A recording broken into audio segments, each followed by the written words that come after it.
So, in choosing an egg donor, we want to make sure that we do our due diligence to make sure the donor is a suitable donor, that there is no genetic issues that could be passed on to the baby, that the intended father and the donor are a good genetic match, meaning they do carrier screening and they don't have any diseases in common that may affect the baby adversely.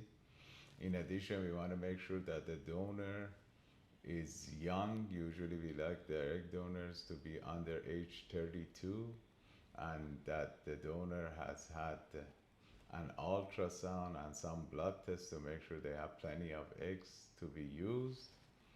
Uh, but the other important part is that we want to make sure the intended parents chooses the criteria that they're happy with to make sure they like the donor. For example, some people think that physical characteristics are important, other people think maybe education is important. So whatever is important to the intended parents, they can use those criteria to choose the donor first. Once they choose the donor, then we can do some testing to make sure there's a suitable match.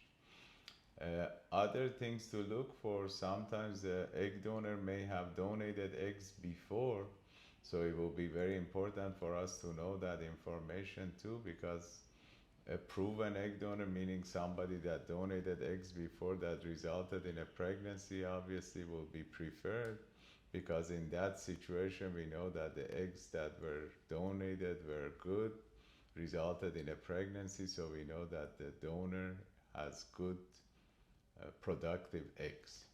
If you're interested in using an egg donor, we would love to talk to you to make sure everything is good to move forward.